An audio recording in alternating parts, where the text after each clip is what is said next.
राधा माधव कुंज बिहारी।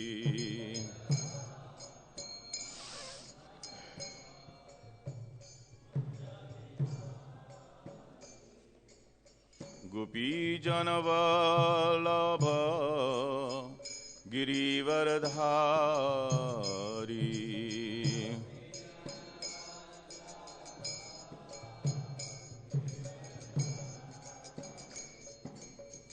गोपी जनवल्लभ गिरिवरधारी।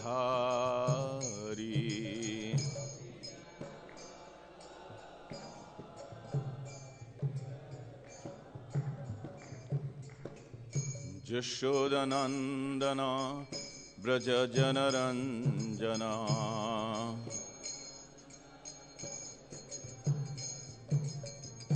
यशोदनंदन व्रज जनरंजना।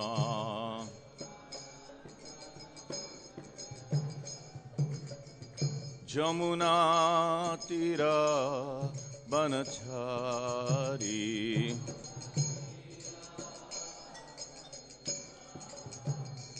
जमुना तीरा बनचारी।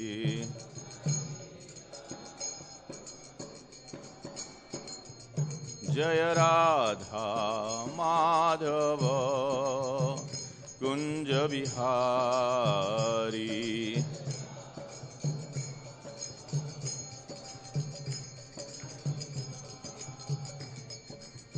गोपी जनवल्लभ गिरिवरधारी।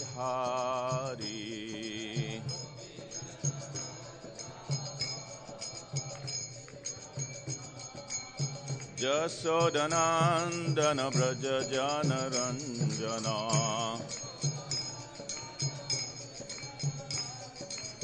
यशोदनंदन व्रज जनरंजना।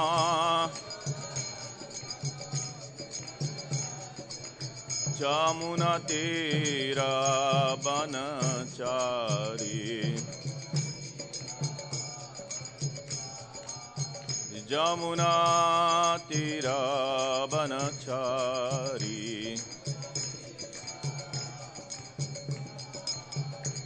जय राधा माधव कुंज बिहारी।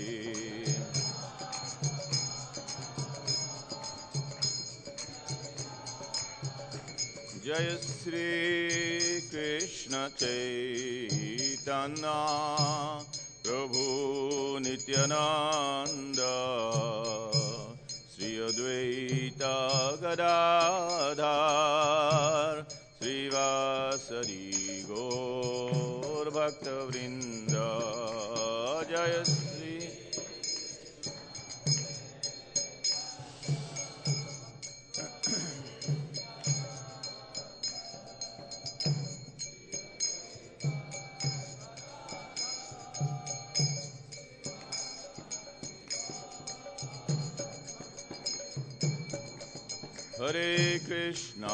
हरे कृष्णा कृष्ण कृष्णा हरे हरे, हरे राम राम राम हरे हरे, हरे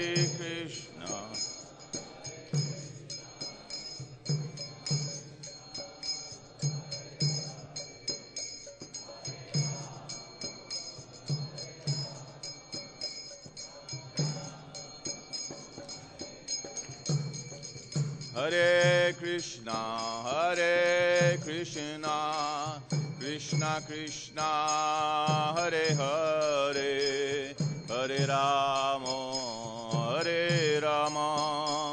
राम राम हरे हरे, हरे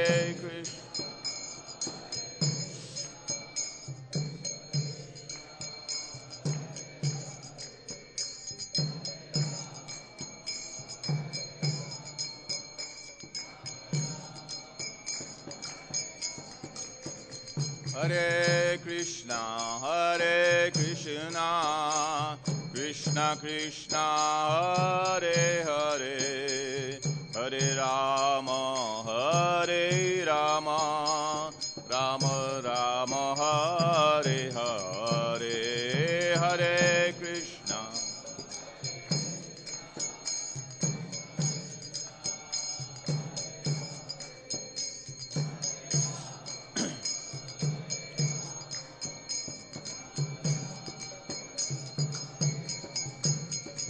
Hare Krishna,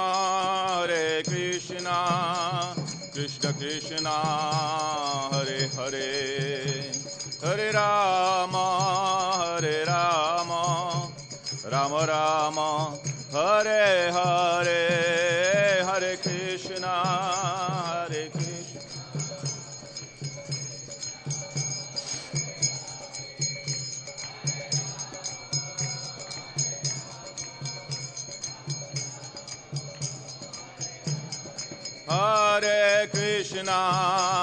Hare Krishna, Krishna Krishna, Hare Hare, Hare Rama, Rama Rama, Hare Hare.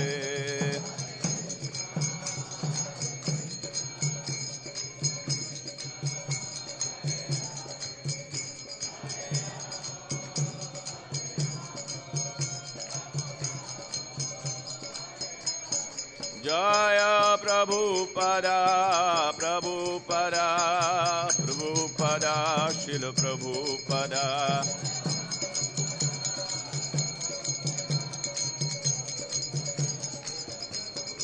Jaya Prabhupada, Srila Prabhupada.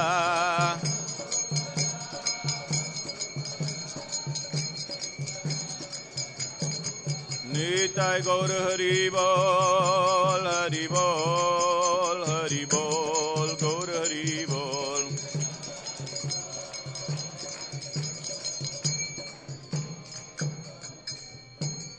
Shri Nitai Gaur Premanande Hari Jayam Vishnupad Brahmansa Parivajikacharya Ashtottarath Shishmat Shlabhe Charanarvind Bhakti Vedanta Goswami Maharaj Srila Prabhupada Ki Jai Anandakari Vaishnava Bhakti Vrind Ki Jai Karandara Srimad Bhagavatam Sri Chaitanya Charitamrita Ki Shri Nitai Gaura Premanande.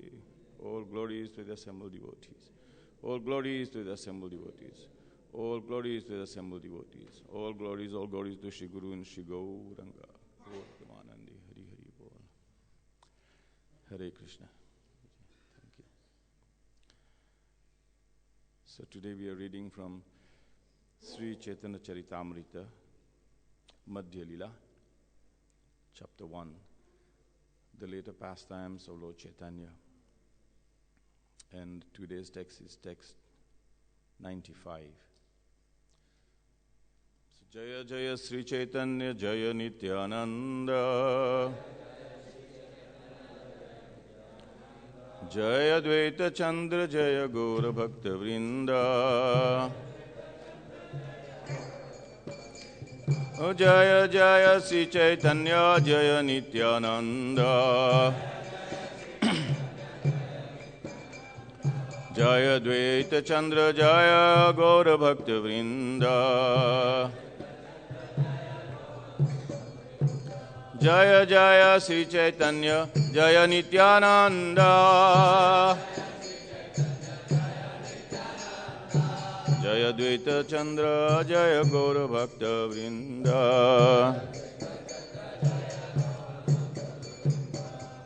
Hare Krishna. So I'd like to thank the devotees of this beautiful Delhi temple, and been coming here for many years, and His Holiness Gopal Krishna Goswami Maharaj has asked me to give class many times, and I had refused, simply because I just come to hear. And Maharaj was recently in Mauritius, and it was a very emotional and deeply spiritual visit, because Maharaj had not come for 4 years. So all the devotees were very eager to see him. So there was some very nice, deep feelings that the people in Mauritius were getting from His Holiness Gopal Krishna Goswami Maharaj. So it was really very nice to have him come to Mauritius and inspire us all. So again, I thank all the devotees for giving me this opportunity for talking on this beautiful topic of Sri Chaitanya Charitamrita today. So we will recite the verse. The verse is on the board. Yeah? Yeah, okay. Okay.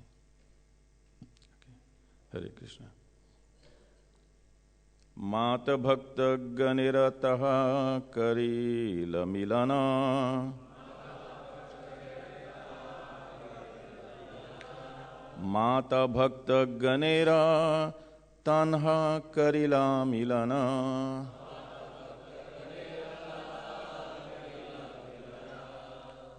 Sarva samadhana kari kaila niladri gamana.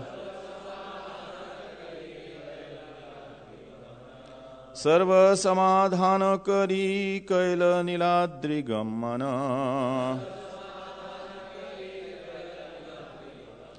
Mata bhakta ganera tanha karila milana. Sarva samadhana kari kaila niladri gamana. Mata bhakta ganera tanha karila milana. Sarva samadhana kari kaila niladri gamana.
Mataji's.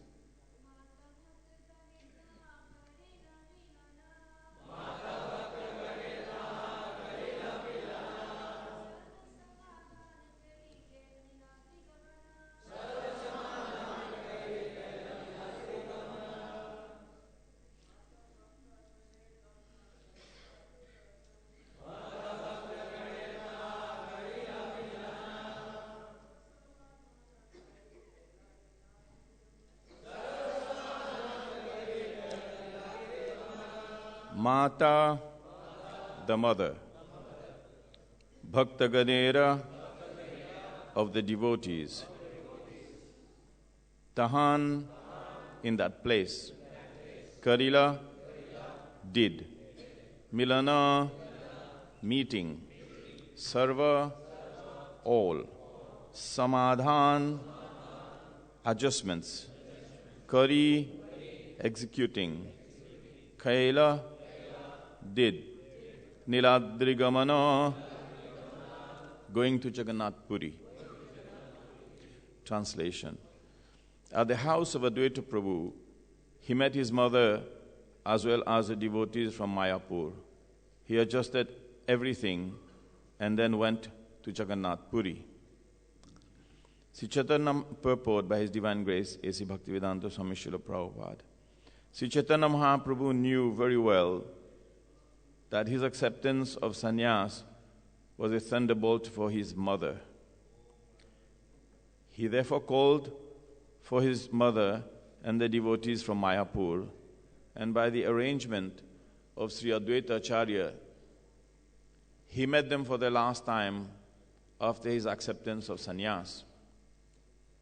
His mother was overwhelmed with grief, and when she saw that he was clean shaven, there was no longer any beautiful hair on his head, Mother Sachi was pacified by all the devotees, and Lord Chaitanya Mahaprabhu asked her to cook for him because he was very hungry, not having taken anything for 3 days.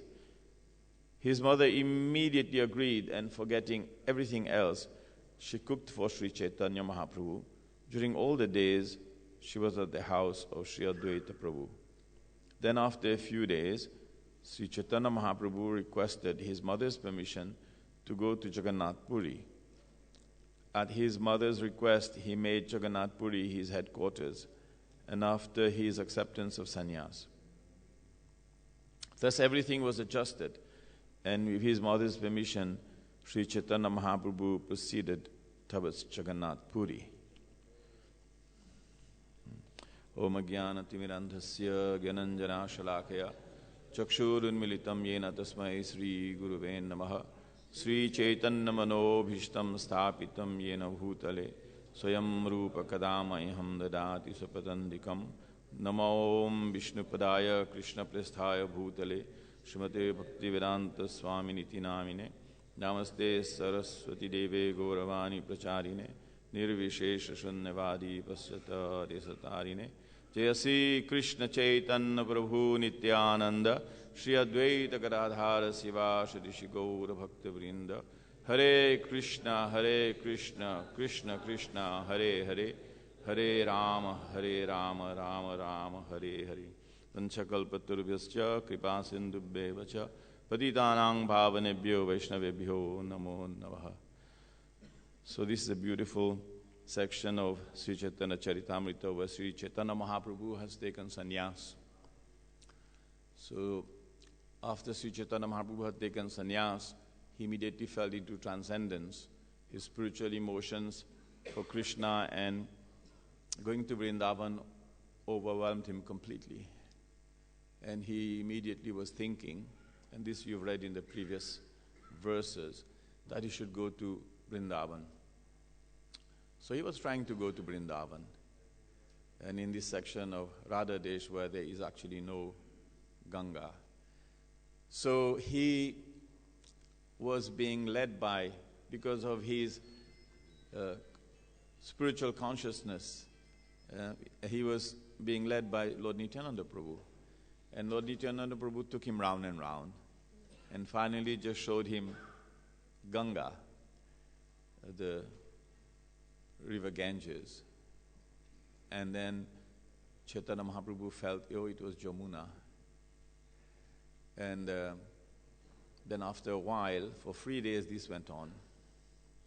And after a while, he was led by Nityananda Prabhu to Advaita Acharya's house, which is in Shantipur. You know, when you have the Shantipur festival, then the bus takes us from Mayapur to Shantipur. So Shantipur is actually not very far from Mayapur in a way. So then he went to visit Advaita Acharya.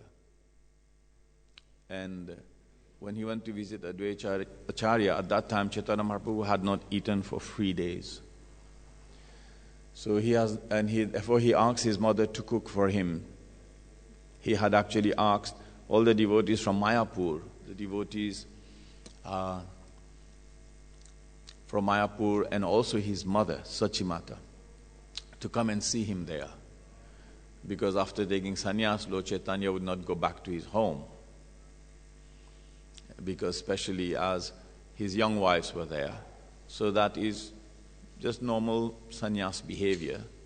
So he asked Mother Sachimata also to come over there. And then he asked her to cook for him. So when Sachimata, for that period of time, For several days, actually, Lord Chaitanya, he stayed at the house of Advaita Acharya, and Sachimata was cooking for him. And in the evening, they would have Nam Sankirtan, they would have Sankirtan, they would have, chanting of the Hare Krishna Mahamantra, and so on and so forth.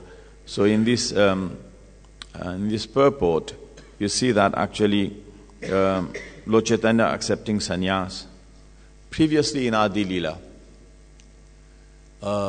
in the chapter related to Chandkazi, where Sri Chaitanya Mahaprabhu was discussing several issues with Chandkazi after he had tried to stop the Sankirtan movement. And Sri Chaitanya Mahaprabhu was very heavy with him. And he was actually telling him how your scriptures is nonsense. And one argument he used is your scriptures does not have any logic and argument. And so it goes to show that the spiritual principles we have, even though sometimes it doesn't, the higher principles of Krishna's relationship with his devotees, sometimes do not lend itself to explanations by logic and argument. But most of our philosophy, most of our Krishna conscious philosophy can be also understood by logic and argument.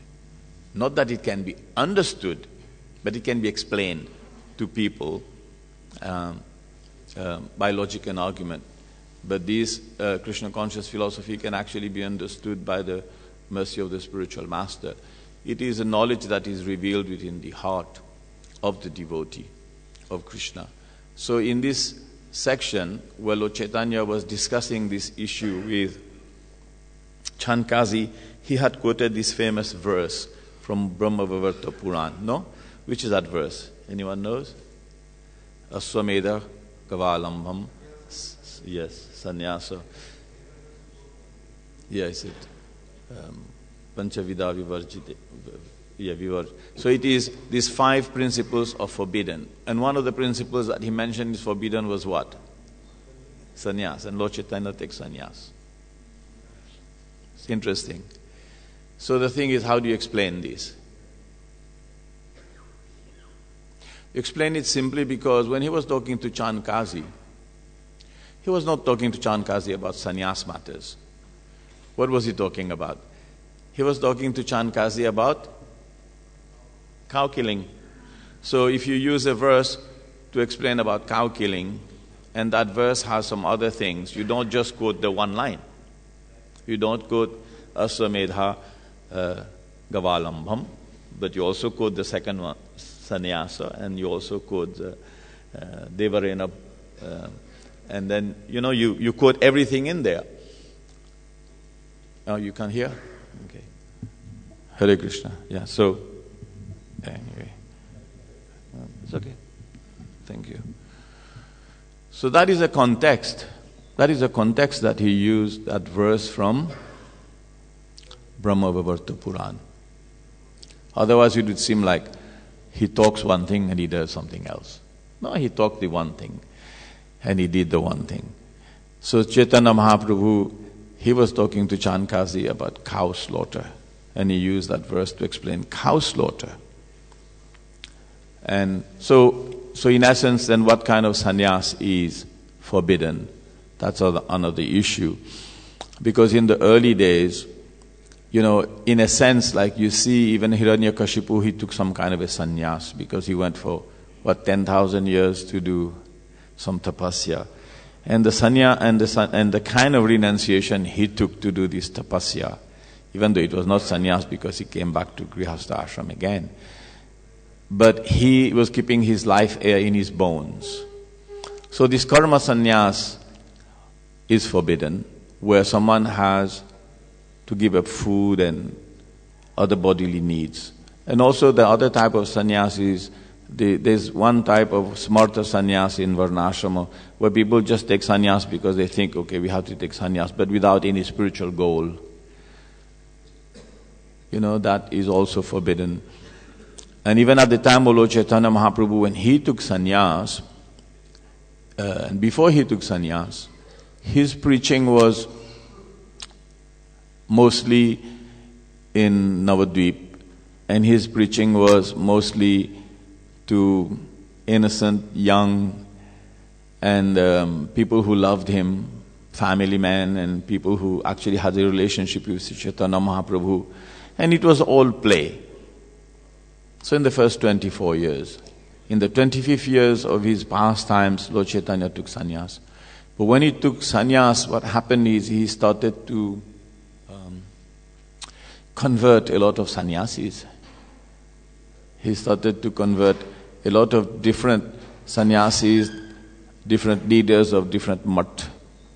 And he was very, very successful at that, because then people would take him seriously. So that is the main reason that he took sannyas, in a sense, because he wanted to establish the cult of this Krishna consciousness movement. Srila Prabhupada, in one beautiful purport in Srimad Bhagavatam, he says that Krishna consciousness brings a dignity to the human race. What a profound statement. It brings dignity to the human race. Because without Krishna consciousness, actually human race is like cats and dogs race. So Sri Chaitanya Mahaprabhu was preaching wonderfully to the different mats and the different leaders of different spiritual, religious organizations, and he was converting them. And he was converting them in so many wonderful ways, using different techniques. You know, he converted the leader of Ranganath temple by joking with him, no? Joking way. And he converted Sarvabhaum Bhattacharya. How? By being quiet. Just by being quiet. 7 days, 7 nights. He was just didn't say anything. So when someone doesn't say anything, you think, is he listening to me? Humko sun raha hai ki nahi? You know, he's thinking, you know, maybe he's not listening to me at all. So you know, like that.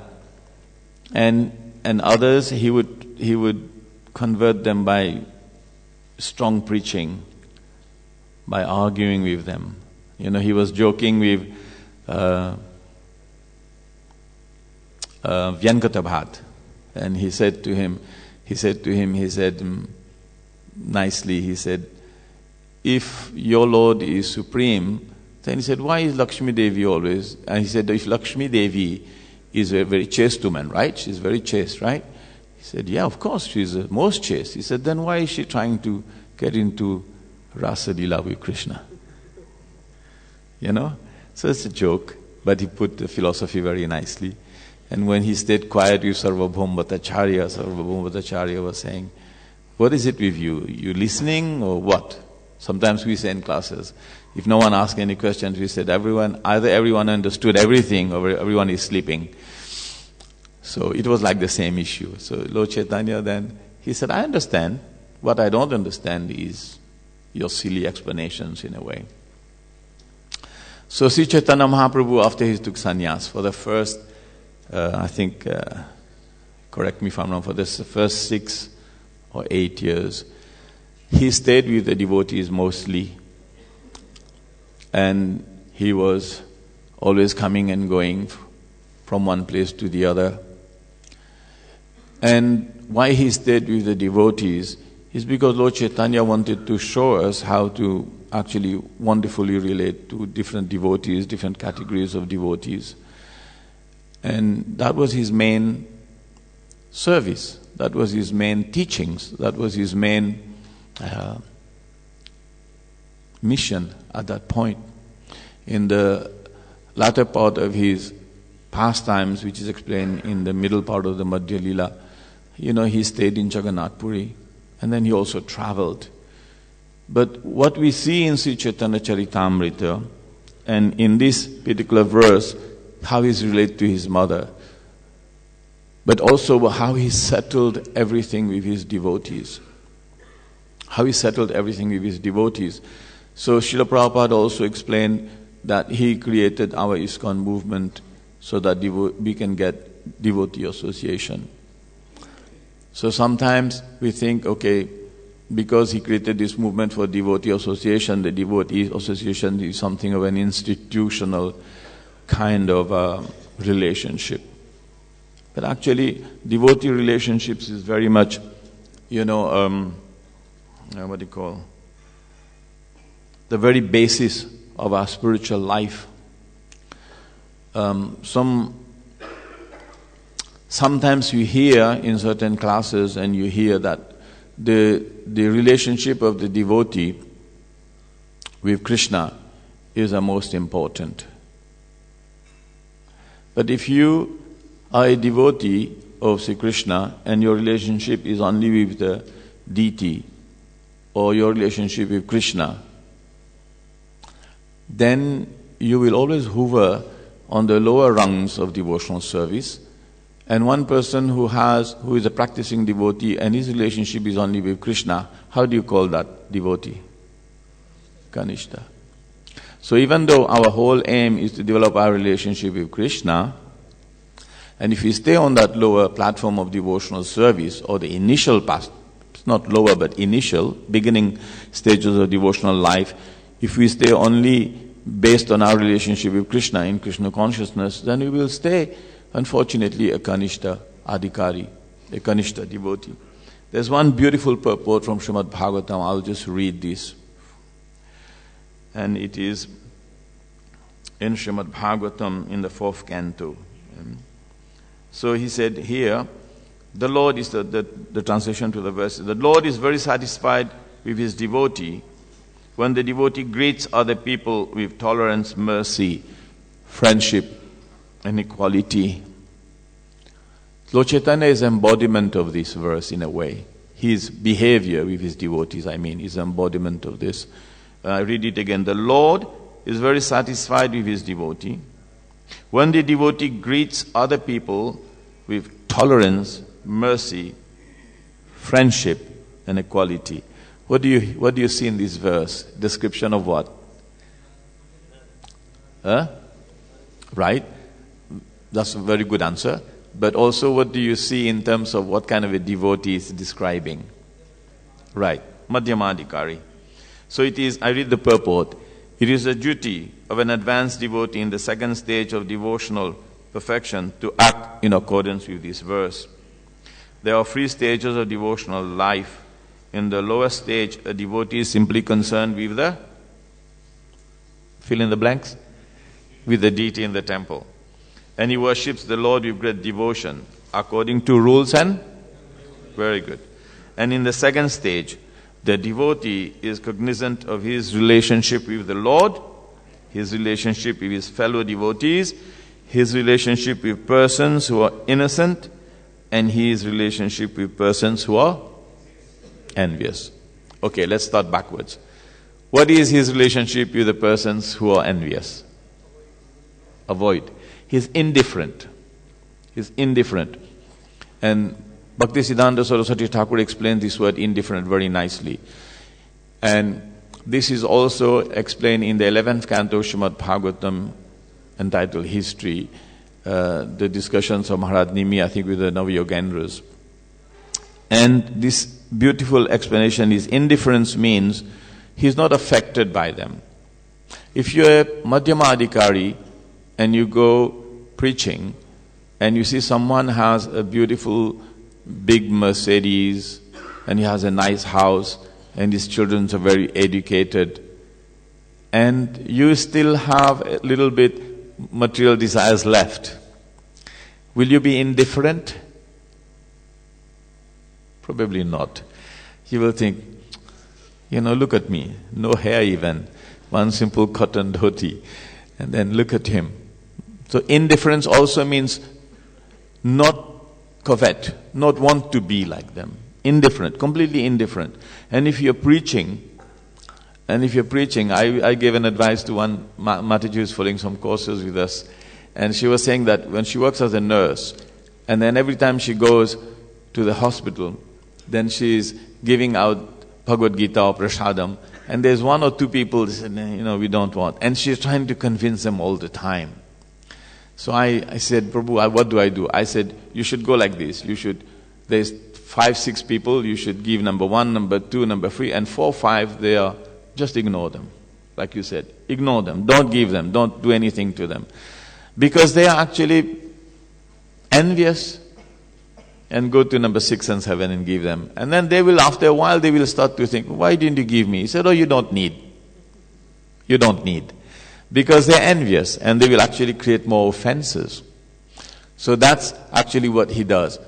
And what does the Madhyamadikari, the devotee, does to those who are actually interested to hear from him? He preaches, right? What does he do? He gives them Krishna consciousness, he gives them Krishna bhakti. And that is very important principle. Actually, Vishwanath Chakravarti Thakur in Madhurya Kadambini, he says that the only category of devotee who is authorized to share devotional service, to share bhakti, is actually the Madhyamadikari. It's interesting. And that is a very powerful statement. And look at another verse, another line of prayer that we recite every day, which is Vaishnava Aparad prayer, against Vaishnava Aparad prayer, which is what? One, to blaspheme. Right. This is very interesting, no, Prabhu? In Padma Puran, what does it say? Sadhuninda. Sadhuninda means to criticize the devotees. Why does Prabhupada translate this as this line? To blaspheme the devotees who dedicated their life to propagating the holy name of the Lord, which is not really just sadhuninda. It is a lot more than just sadhuninda. Because in Padma Puran this is just explained as sadhuninda. Right. But why does Prabhupada say this? Because it's the very essence of our spiritual life depends on this. You're criticizing a devotee who's dedicated his life to propagating the glories of the holy name of the Lord. He is a via media. He is a via media. He is the fruit. He is the agent. He is a person who actually distributes Krishna bhakti. So we say, no, it is a pure devotee of Krishna. Yes, it is a pure devotee of Krishna. We act as agents for the pure devotee of Krishna. And through us, through the devotees who are preaching, that Krishna consciousness is being spread. Of course, the devotee doesn't think like that. He thinks that, no, I'm just a postman for my Guru Maharaj, for my spiritual master. Why he says that? I was thinking about this verse for some time and I'm thinking this is intense. Because if you offend someone who is preaching Krishna consciousness, you're saying to Krishna, or your message you're giving is, I don't want this person to come and give me Krishna consciousness. Because he is the one. Now why is it like that? Bhakti is not obtained because you're born in a good family. You don't get bhakti because you have such great punya. You don't get bhakti if you have good qualities and good karma. Because then bhakti would become subservient. Bhakti would become inferior to these janma, aishwarya, shuta, sibhir, karma, gyan. But bhakti has to stay completely. What is one of the characteristics of bhakti? Stays independent. So it only stays independent if bhakti gives rise to bhakti. But whose bhakti gives rise to whose bhakti? The bhakti of the Madhyamadikari gives rise to bhakti of the innocent people. Right? So if the bhakti of the Madhyamadikari gives a rise to the bhakti, because the bhakti, the energy for bhakti is already in the heart of the devotee. No need to see the Krishna prema sadhya kabanoy. Shravanadi suddha chitte kare udhoy. So that is the potentiality of devotional service is contained within the heart of the person.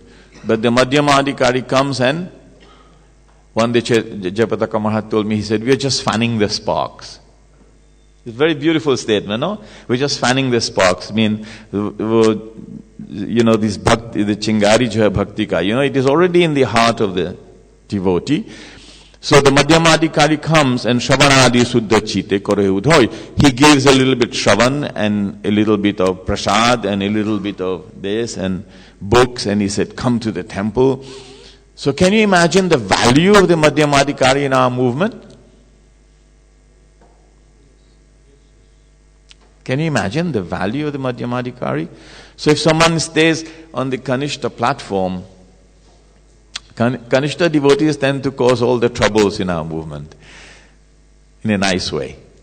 Because it forces, in a nice way I'm saying, because it forces us to become a little bit more advanced, in a nice way. Nothing derogatory, in a nice way.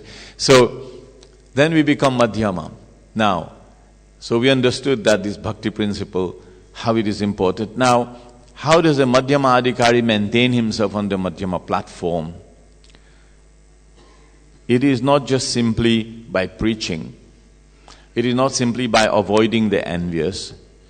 It is not simply by being kind to the innocent.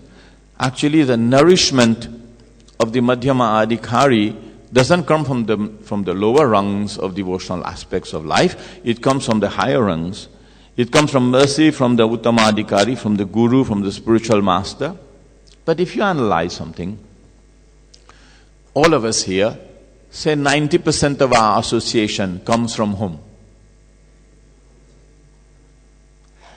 5-10% come from our Guru Maharaj.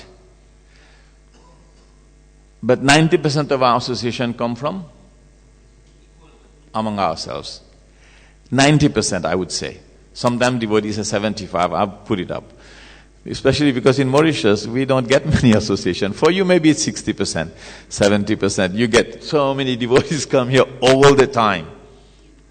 But for us, we can say 75% of our association is among ourselves. So, how do we develop that wonderful and beautiful association? And the Madhyama Adhikari, what does he do? What does he do with his equal? He develops friendship. One very beautiful example of a friendship among devotees, of course they are superlative devotees, is Narottam Das Thakur and Srinivasa Acharya. Right? When Srinivasa Acharya and Narottam Das Thakur, they were from different parts of India. There was 3 great personalities went to study together in Vrindavan under the care of Jiva Goswami. Who were they? Shyamananda Prabhu. He was from, I think, Orissa. Right? And Srinivasa Acharya was from, I think, Jagannath Puri or something. And Narottam Das Thakur was from either Bengal, I don't know which one. Right? 3 different personalities. Narottam Das, Srinivas, and Shyamananda. But they graduated very nicely under the wonderful guidance of Jiva Goswami. One of them became a Pandit, Shyamananda Pandit. One of them became Thakur, Narottam Das Thakur. And Srinivas, he became Acharya. But there was a wonderful relationship between Srinivasa Acharya and Narottam Das Thakur. That relationship was so intense that actually they were distributing they were reading, they were discussing katha with their spiritual master Jiva Goswami very nicely. But their relationship was so intense that when Srinivasa Acharya, he passed away, Narottam Das Thakur wrote that song. Which song is that? Jaya Nilo Prema Dhana, Karuna Prachur. And the last part of that song, what does it say? He said, Ramachandra Sangamange Narottam Das. So who is that Ramachandra? Huh? Well, yeah, okay, so he's a disciple of Srinivasa Acharya. So he's asking the mercy of the disciple of his friend. He's asking Ramachandra Sangamange. He's crying for the association of the disciple of his friend. Now, how is that beautiful? How is that so wonderful, so nice? Is because of the love. So it is not just friendship, but true friendship is born out of love. So if we have intense love, we develop among the devotees, then we will be following in the footsteps of our previous acharyas. So it is not just like I said in the beginning part, it is not just an institutional relationship. It is not just an institutional relationship. We are living in the same ashram, so I have to be friend.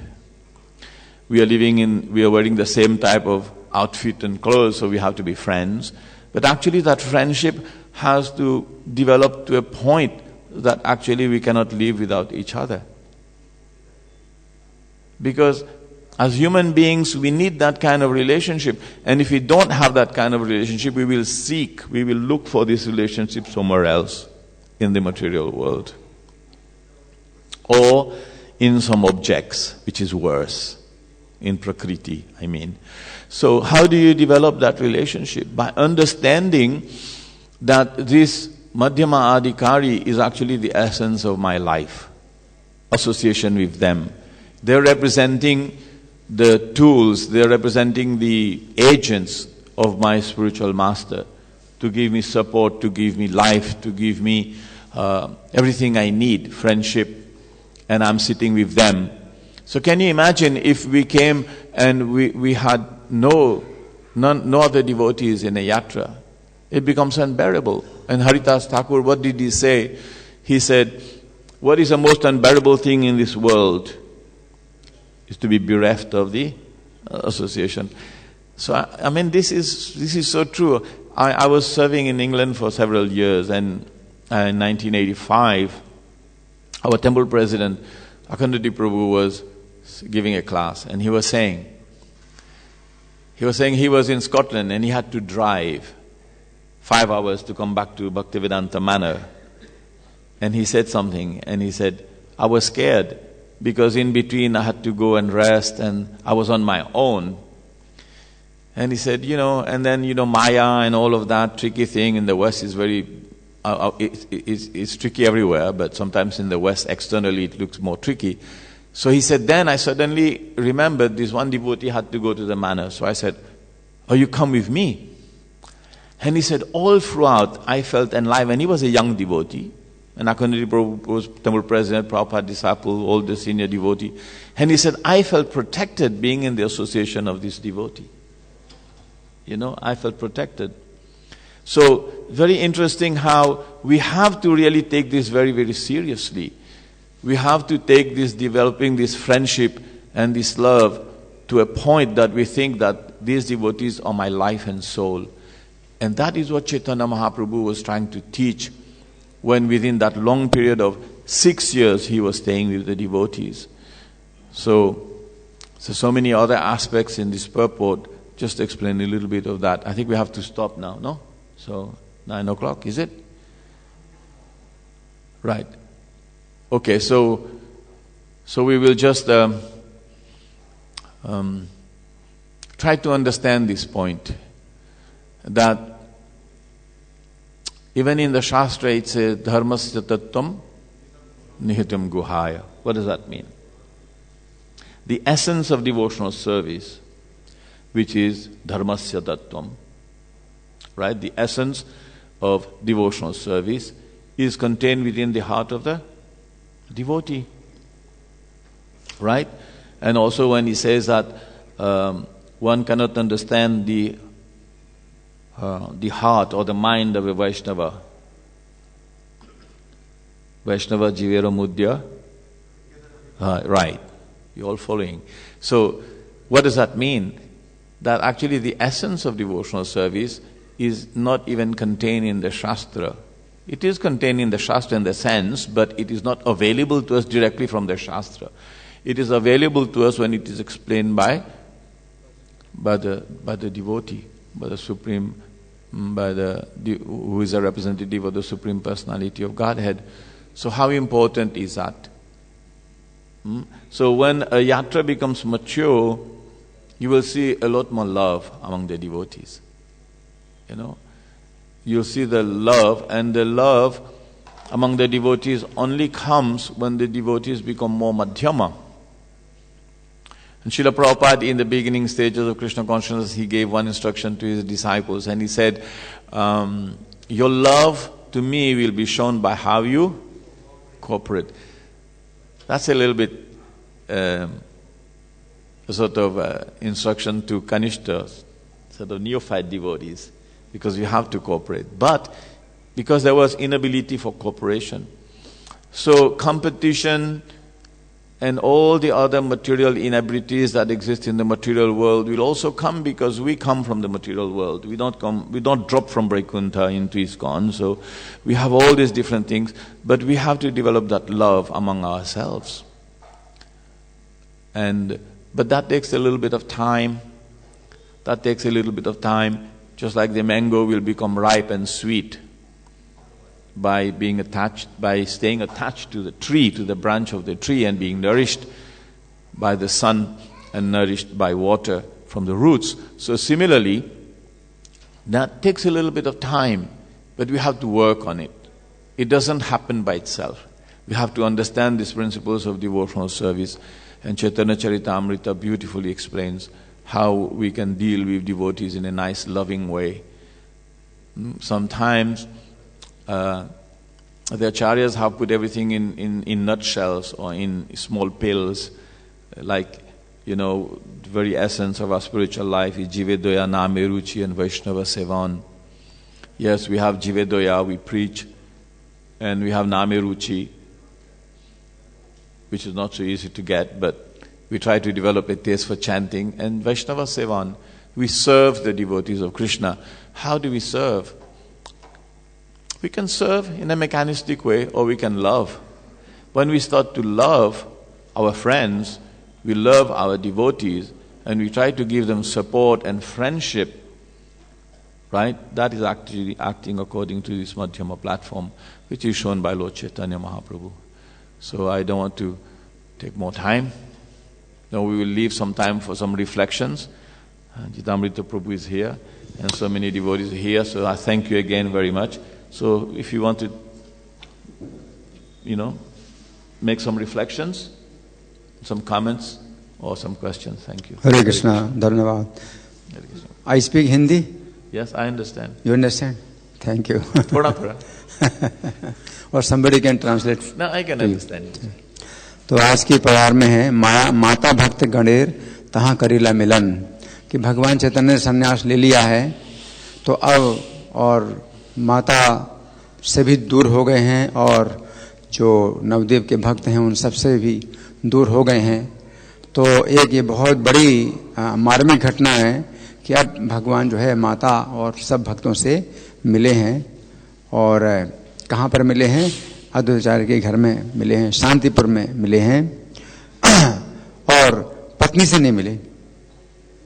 तो ये विधि यही है कि भगवान जो है जो सन्यासी हो गए हैं, तो पत्नी को नहीं बुलाया गया है, विष्णु प्रिया देवी को नहीं बुलाया गया है, माता को और भक्तों को बुलाया गया है. और माता से मिले हैं तो भक्तों की जो है सभा में, भक्तों के बीच में ही मिले हैं अपने सन्यास की रक्षा के लिए. तो सन्यास की रक्षा की विधि यही है कि भक्तों के साथ ही मिले माता से. और माता का एक अलग पक्ष है, माता का एक अलग पक्ष है कि श्री चैतन्य ने जो सन्यास लिया है ये बहुत बड़ा जो है अन्याय है, माता के साथ बहुत बड़ा अन्याय है. और वैसे ही कहा गया है, माता यस्य गृहे नास्ति भार्या च प्रिय वादिनी अरण्यम तेन गंतव्यम यथा रण्यम तथा गृहम, कि जिसके घर में माता नहीं है, माता हमेशा अपने पुत्र से स्नेह करती है, माता का स्नेह ना मिले किसी को अपने घर में, और पत्नी जो है प्रिय वचन ना बोले, पत्नी अप्रिय वचन बोले. माता घर में नहीं है, पत्नी अप्रिय बातें बोलती है, तो उसको घर छोड़ देना चाहिए, वन में रहना चाहिए, क्योंकि फिर तो जैसा घर है वैसा ही वन है.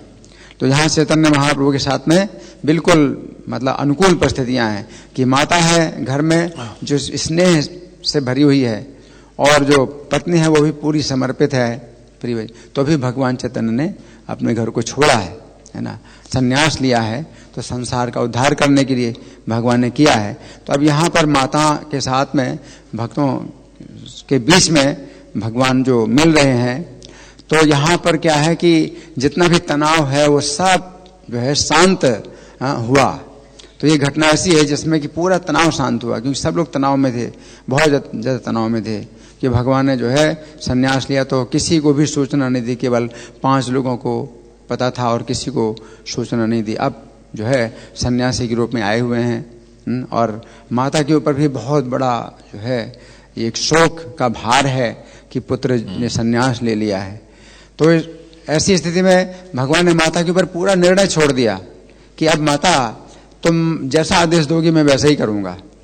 अब अगर तुम कहो कि मैं आ जाऊं घर में वापस तो मैं घर में भी वापस आ जाऊंगा।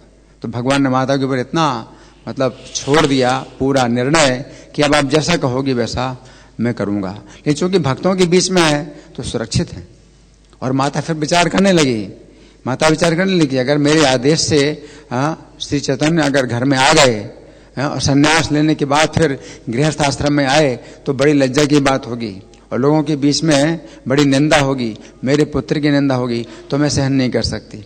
तो माता ने स्वयं फिर अपनी ओर से त्याग किया कि ठीक है, अब जो है मैं आज्ञा नहीं दूंगी कि तुम गृहस्थ आश्रम में वापस आओ, है ना।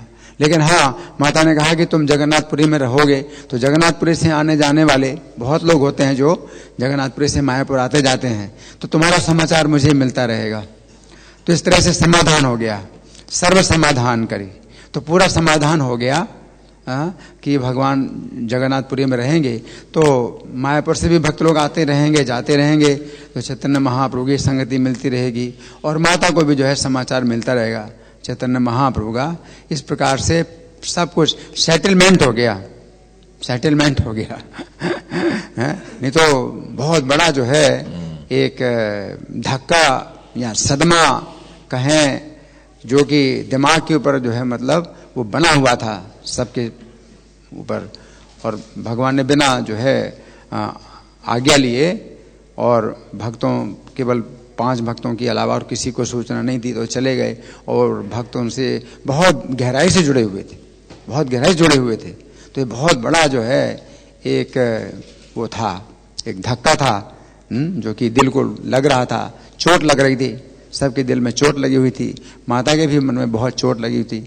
तो सब जो है एक प्रकार से समाधान हो गया और सब जो है मतलब तो भक्तों की संगति में जो है ये बड़ी रक्षा होती है। अगर हम भक्तों की संगति में रहें, इससे एक शिक्षा मिलती है कि हम भक्तों की संगति में रहते हैं तो सब सेटलमेंट हो जाता है, क्योंकि भक्तों का जो हृदय है वो इस प्रकार का होता है कि जिससे कि अपनी भक्ति की भी रक्षा होती है और अपने संबंधों की भी रक्षा होती है, सब कुछ हो जाता है। हरे कृष्णा। हरे Krishna. Any questions? Any comments? Anyone? No?